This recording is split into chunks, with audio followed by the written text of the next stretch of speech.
Hello everyone, welcome to my show Crime Today, where I talk about things related to crime, from unsolved mysteries to serial killers to the wrongfully convicted. Today we're going to talk about the case of Robert Baltovich, a Canadian man who was wrongfully convicted for the murder of his girlfriend. Let's start off with a little background information about the victim. Robert Baltovich was born on July 17, 1965. At the time of the crime, he was 24 years old and just graduated from the University of Toronto. He majored in both history and psychology, and his plans for the summer was to get a summer job and to continue his studies through graduate school. However, Robert's plans post-graduation went south when 11 days later, his girlfriend Elizabeth Bain went missing. The crime. The victim was Elizabeth Bain, the girlfriend of Robert Baltovich. They met in the year of 1987, and they dated for 2.5 years before she went missing. On June 19, 1990, Elizabeth left her house during the late afternoon and never returned. Robert got a call from Elizabeth's mother the next morning, as she wasn't the type to not tell anyone her whereabouts. They all knew something was wrong when nobody knew where Elizabeth went. Robert and Elizabeth's mom found cryptic diary entries in Elizabeth's diary stating that she wanted to run away. Initially, that's what they think happened on the first few days during the investigation. However, when Elizabeth's car was recovered with her blood in the back seat, the case switched from a missing persons case to a case of foul play with a suspicion of murder. Robert was asked to speak to the Toronto Police Force for the first few weeks right after Elizabeth's disappearance. On June 20, 1990, Robert was told by the Toronto Police Force that they were convinced that he's the perpetrator and was asked to confess. Robert was shocked to be considered as the main suspect of the crime, as he loved her so much and even planned on marrying her. Elizabeth's mom even testified that Robert and her daughter was truly in love, and she even sent him a poem as well as flowers the day before her disappearance to congratulate him on his graduation. November 19th, 1990, 5 months after Elizabeth's disappearance, Robert Baltovich was charged and arrested for the murder of his girlfriend. The prosecution argued that Robert killed his girlfriend due to a jealous rage because Elizabeth has attempted to break up with Robert, and that Robert could not bear to see her with anyone else and decided to kill her. Marianne Perez and David Dibben also came forward as witnesses to the crime and pointed out that Robert Baltovich was the killer of his girlfriend Elizabeth Bain. Eyewitnesses. Marianne Perez. Marianne Perez stated that she had seen a man and Elizabeth sitting at a picnic table at 5:40 p.m. on the day of her disappearance. Initially, she had only had a fuzzy memory of what the man looked like. However, she later read an article on the Toronto Sun which suggested that Robert was the perpetrator with a picture of Robert plastered on the newspaper. Marianne also spoke to members of Elizabeth's family who also believed Robert to be the killer. Marianne then went through hypnosis, in which helped her remember more clearly what was happening during the day of Elizabeth's disappearance. After the hypnosis, Marianne picked out Robert's picture from a photo lineup and identified him as the man that was sitting with Elizabeth on campus. However, if Robert was the man that was with Elizabeth on campus, it would most definitely make him the perpetrator. But Robert was actually home during that time with the alibi of various family members. David Dibben. David stated he had seen a man driving Elizabeth's car on June 22nd, 3 days after her disappearance. David had initially said he wasn't really paying attention to the driver and did not have a good view of who was driving.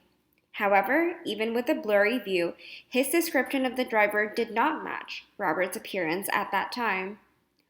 Over time, his description of the driver changed with police proceedings. David later went on testifying against Robert and pointed him out as the driver of Elizabeth's car, making him the murderer of this case. Innocence Canada found numerous issues with the court's proceedings, from the judicial error of the judge to using hypnosis to retrieve lost memories to blurred visions that cause bias from media sources. Innocence Canada had helped Robert build a strong case and brought these issues up to the Ontario Court of Appeal. Thankfully, the Court of Appeal agreed with how unfair Robert's trial had been. On December 2, 2004, the Ontario Court of Appeal ordered a retrial for Robert's conviction. In 2007, the Supreme Court of Canada ruled out hypnosis as a reliable form of memory retention. Therefore, eyewitness evidence that was derived from hypnosis was ruled out in court. From this new decision from the Supreme Court of Canada, Marianne Perez, one of the Crown's key witnesses, would not be able to testify against Robert as her memory was retrieved from hypnosis. Suzanne Nadon, another eyewitness, would also be deemed unreliable as her memory was retrieved from hypnosis as well, even though her initial memory was highly problematic as she only saw a glimpse of a woman that could have been the victim in the woods. The Court of Appeal also deemed David Dibbins' testimony as unreliable due to the changes that had undergone through police proceedings. In all, it is determined that there was no real evidence that proved Robert to be the perpetrator. On April 22, 2008, the prosecution called no evidence at Robert's retrial and agreed that they had no real evidence after all. Therefore, this meant that Robert finally had his name cleared after 18 years. We have expert Marlo Coe right here to talk about the biased jury charges as one of the main causes of Robert's wrongful conviction. Thank you, Roy, for allowing me to join your show today. In Robert's case, it can be determined that the trial judge played a huge role regarding his wrongful conviction. Robert's trial judge promoted the Crown's case and went against Robert instead of stating to the jury in a neutral tone about the crime. It was pretty obvious that the judge had a predisposed opinion about the case in which he favored the Crown. Because the judge was not objective, this created an unfair and unbalanced atmosphere, which went against Robert's favor. The judge ignored the case for the defense and basically ruined Robert's chance to have a fair trial. From the judge's tone and improper use of rhetorical questions, it was clear he trusted the words of the Crown and thought Robert to be guilty. This can influence the judgment of the jury members. The jury is, incredibly vital in any jury trial, and one of the most important aspects of it is that it should be objective. Due to the bias implications from the judge, it influenced the juries to not be able to give the victim a fair and balanced charge. This is highly problematic and also one of the key reasons as to why Robert was charged so unfairly. Thank you so much, expert Marlo, for speaking about the judicial malpractice that occurred in Robert's case. Now we're going to talk a little bit about the use of hypnosis and the eyewitness errors that occurred. Now we have Dr. Annalise Coe to speak a little bit about the use of hypnosis. Thank you so much for joining us today. Thank you so much for having me, Wei, today. I gotta do this at the comfort of my own home because of the pandemic, but I'd love to come on your show whenever COVID's done. I'd love to have you whenever it's done. Yeah. Can you tell us a little bit about hypnosis? Of course. So I'm just going to speak a little bit about the use of hypnosis. Hypnosis was used from the Supreme Court to enhance the memory of eyewitnesses in the case of Robert Baltovich. So this is highly problematic and, considered a dangerous technique. It shouldn't even be allowed in a criminal prosecution because of how unreliable it is. So in the summer of the 1990, the homicide investigators of this case, employed a method called the hypnotically enhanced memory, which was basically just hypnosis, and the results were that several witnesses saw Elizabeth and Robert before she disappeared. These people were taken and then asked about what they remembered and so on. So, the use of hypnosis caused several errors, in fact, in eyewitness testimony. Right. So how can hypnosis be problematic? Of course, yeah. So the general rule about hypnosis is that it puts the individual who's being hypnotized in a more suggestible state. So no one will do anything they don't actually want to do. Therefore, the memory of the individuals can be enhanced, but it can also be altered by imagination. It's really hard to tell whether or not a memory is real or fake after hypnosis. Hypnosis can also increase to the extent in which memories can be changed due to the outward influence and remember incidents or things that never actually occurred. The human memory isn't reliable to begin with, Definitely. so by enhancing or altering it, it can be incredibly detrimental for providing an accurate description of what had happened. So how do you think the use of hypnosis affected Robert Baltovich's case? So a prime example of unreliable memory can be seen from one of the key witnesses of his case. Marianne Perez first stated that she had a fuzzy recollection of the man she saw with Elizabeth. However, she later read on an article in the Toronto Sun with a picture suggesting that Robert could potentially be the killer. She also spoke with family members of Elizabeth who believed Robert to be the perpetrator. So it is possible that these occurrences created an unconscious bias in Marianne's mind that believes Robert to be the killer. Right.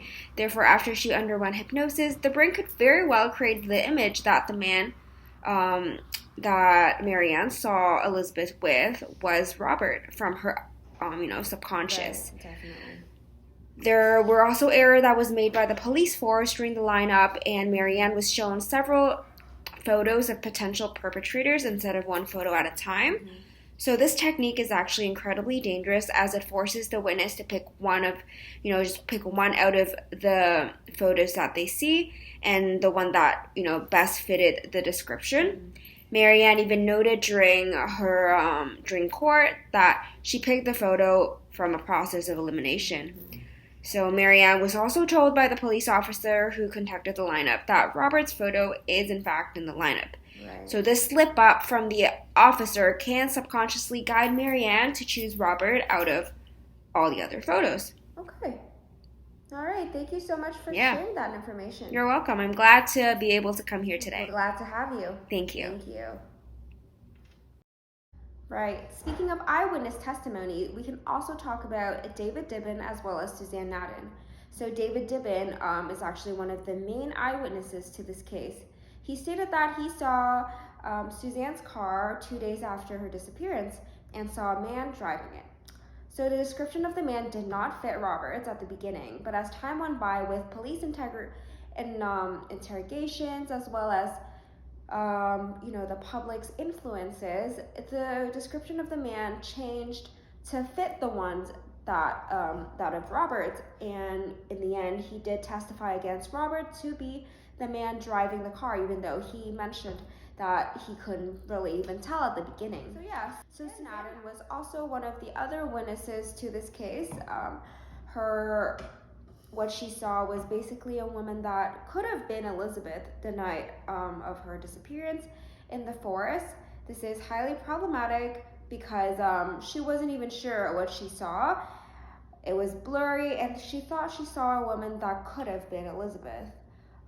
After being hypnotized, she stated that the woman was in fact Elizabeth, though this is a very problematic testimony. Eyewitness testimony as well as judicial malpractices were one of the main reasons as to why Robert was wrongfully convicted. However, there were still so many other little reasons that contributed to it. Police tactics were also one of the reasons that contributed to Robert's arrest. Robert was told early on by the police force after Elizabeth's disappearance that they believed him to be the killer. They were so set on that perspective that they ignored any information that didn't fit their mindset. This is an example of tunnel vision and confirmation bias, as the police ignored information that proved Robert to be innocent and only focused on evidence that showed him to be guilty.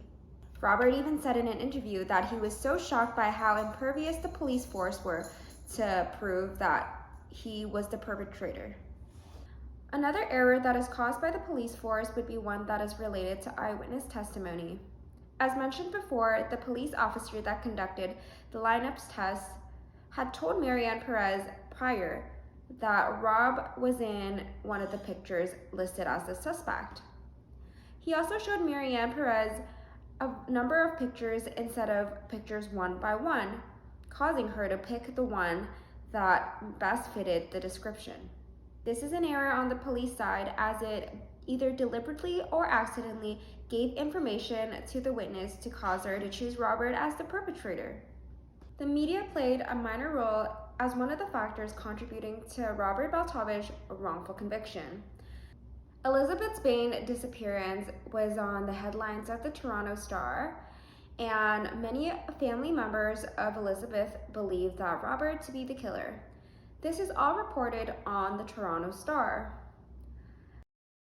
Marianne Perez, one of the key witnesses to the case, saw the news on the Toronto Star with a picture of Robert Baltovich, and therefore it was one of the contributing factors that made her pick Robert's face from the lineup. The report stating that family members of Elizabeth believed Robert to be the killer could also cause bias towards the audience to thinking Robert to be the perpetrator. This can be seen through the judge's bias towards Robert, as well as the jury's final decision. Last but not least, Robert's defense lawyers. When Robert was accused for being the killer of Elizabeth Bain, he was very lost and did not have any experience with the criminal justice system prior to this. Robert didn't know what lawyers he needed, as well as if he could even afford one. He later found out that the lawyers representing him were former Crown attorneys and were very inexperienced and young. His defense lawyers had never even defended a murder case prior to his. He was approached by a man that told him he needed new lawyers and gave him 5 names, in which James Lockyer was one of them. Robert didn't listen to the man, as he didn't think this was a serious case and didn't think much of it. Robert later stated and realized that this was one of his biggest mistakes, because his inexperienced lawyers were facing up against someone who was very experienced and capable. All right, thank you so much everyone who joined us today to discuss Robert Baltovich's wrongful conviction case. We look forward to seeing you next week. Bye.